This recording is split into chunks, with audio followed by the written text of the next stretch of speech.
New claim by Fano sources about the deaths in helicopter crash. Welcome to my views and news. Three topics in this video. Firstly, new claims about the death of a general by Fano sources. Secondly, 3-day protest going to start in Mekelle on Wednesday.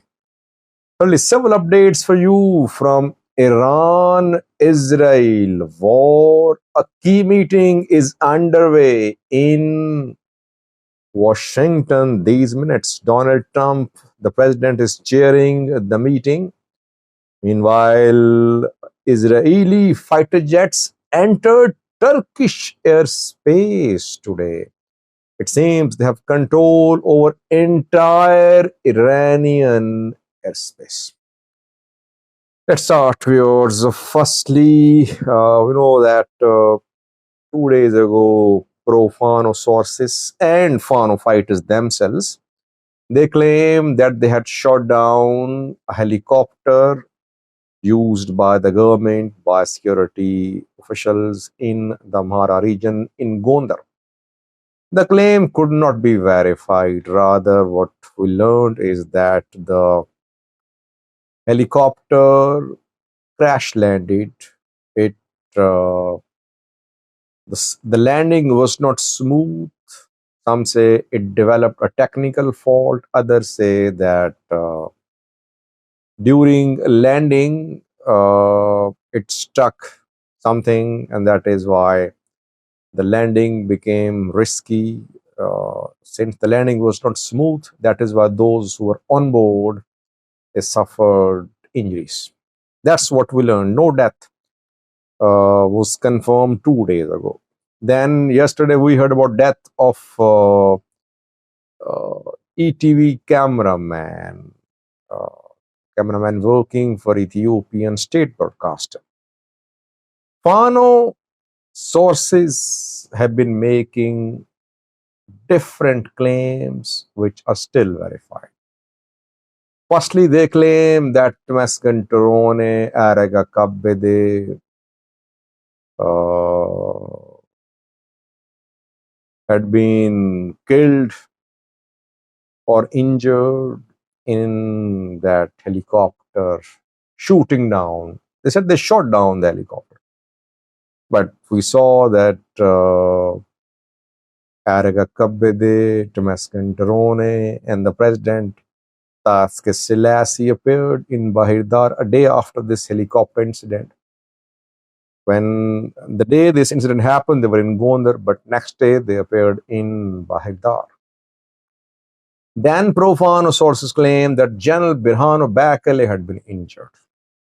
Some said he was seriously injured. Again, the claim could not be verified. Now, new claim by pro-Fano sources. These sources have tens of thousands of followers. They watch them on YouTube. All day they spread such propaganda, these YouTubers, and no one questions them. Now, these pro-Fano sources are claiming that a general has been killed in this helicopter incident. His name is General Ayana Tora. That his family is mourning and he has been killed. He has died. Again, unconfirmed, no confirmation from any reliable source. Those who made the claim on day one that PP leaders had been killed, they never apologized, they never made corrections. People still watching them, still they are challenging my information. I am saying that there is not a single piece of evidence to say that the helicopter was hit. And they say, no, this general has been killed, that general has been injured. Why? Because these YouTubers, pro-Fano news outlets, they're spreading propaganda and people are buying this propaganda. This should demand evidence, I think. Secondly, 3-day protests are starting in Tigray from Thursday, from tomorrow, from Wednesday, the protests are going to start in Mekelle. IDPs are protesting. IDPs stormed General Varede's office, Tigray president's office a few days ago. Now they want to continue their protests in Mekelle. They say that they don't want to spend another harsh winter, harsh rainy season in tents. Around 1 million refugees, IDPs rather, they want to return to their homes in Humera, Volkai, Sagede, a territory claimed by both Tigray and Amhara regions. Tigray interim government, Tigray military, TPLF have been holding dialogue, internal dialogue to handle this issue of return of IDPs. But TPLF says that some IDPs wants restoration of status of TPLF before return to their homes in Volkai. One key player is missing from the talks about return of IDPs, and that is federal government. Ethiopian National Defense Force, Amhara government. They should be involved in talks. So talks should happen between Tigray and federal government. Only then this issue can be solved. Tomorrow we could see more protests in Mekelle. People could surround Tigray president office. They could again storm the president office. Let's see. Probably tomorrow. Now other political parties, civil society organizations are joining these protests. We could see big gathering in Mekelle starting from tomorrow. Last viewers, updates from Iran-Israel war. Donald Trump is now disclosing what we have been reporting. I've been saying from day one that US is behind this war. US is threatening Iran to sign the nuclear deal. Iran wants disarmament of Israel too. Iran refused to sign. It refused to agree with the conditions mentioned in the deal. US government backed Israel to start air invasion of Iran. This is how the war started. 4-day war, Israel inflicting heavy losses on Iran, US fully backing Israel, but US is not considering direct involvement in this war. These minutes, Donald Trump, the US president, is chairing meeting of National Security Council, the top security body in the US, which will decide whether to join the war directly or indirectly. Indirectly, they're already part of the war. Indirectly, they're backing Israel. Israel needs US support now. It's not that Israel is in trouble. Iranian missile sites, Iranian nuclear sites are underground. Several dozen feet underground are located these sensitive sites.